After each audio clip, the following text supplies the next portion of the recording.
Most anime fans, when getting into it, cite Dragon Ball Z, Naruto, Death Note, or the Ghibli films as the first focal point of their ravenous anime awareness. These people go on to recommend these shows to people new to the medium without giving much thought to it. The flawed logic that stems from this, however, is not the idea that these shows have a lot of mainstream appeal, obviously they're among the most popular, but that everyone can appreciate them. Anime has so much to bring to the table with thousands of shows in so many genres that there really is something for almost any idea. With that in mind, a proper recommendation to introduce someone to the medium should be evaluated upon the tastes and personality of said individual. You're far more likely to gain a new fan by showing someone who loves comedy shows Gintama than showing the same person Death Note when they can't stand serious shows. Every anime is someone's first. I remember watching Dragon Ball Z in 2006-ish on Cartoon Network and getting glimpses of the more adult stuff late at night when my father had been binging it. I knew what anime was from the TV and the avid discussions / anime inspired art that would take place in my home. I just had no interest for the fight shows or the sci-fi shows I was surrounded with. At the time, my favorite shows were wacky cartoons like SpongeBob, Camp Lazlo, Johnny Bravo, Kids Next Door, etc. When I was around 4 years old, I was obsessed with cartoons for being cartoony. What was so appealing to me was the fictional aspect. I knew this was a brand of comedy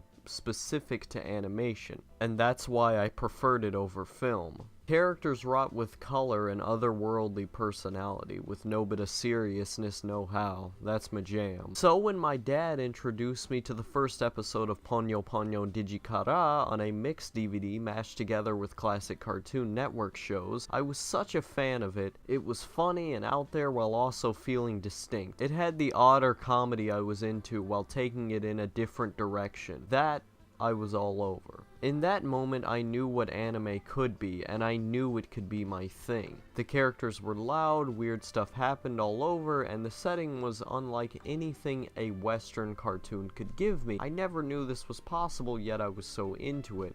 I mean, it's a chibi cat girl show with over-the-top expressions and constant onslaught of morals about being a good person.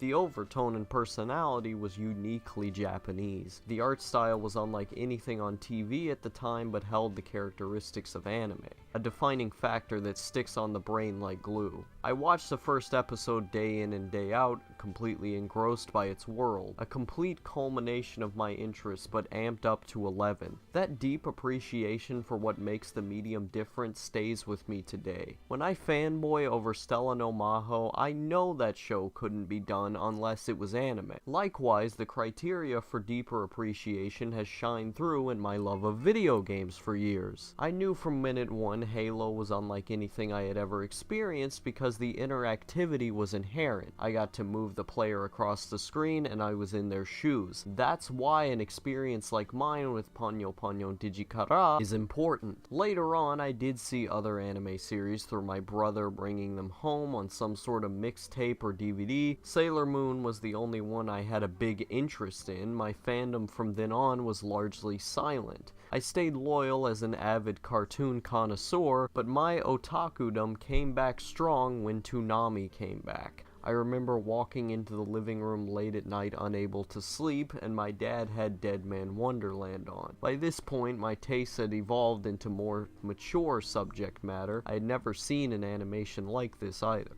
I was blown away and quickly became a fan of Casshern Sins as well through its time airing. That spark of interest in this unique world of otakudom was reawoken and here to stay. And the crazy thing is, if I wasn't given Ponyo Ponyo Digikara and I kept being surrounded by anime, I might have just thought it was some gay weeaboo thing until my change had eventually evolved into what they are now. I wouldn't have appreciated it enough to explore it further or have a deep rooted love at an early age that I put so much value on. Instead of the same One Pieces and Parasites that are shoved down our throats with consent, maybe we should all step back and ask what this person is looking for and assess that. It's not about what you like when you're recommending something to someone else. If everyone went by that attitude, I might not even be here talking to all of you weirdos today. I'm curious to know what your first anime was and how it affected your perception of the medium. Thanks for watching.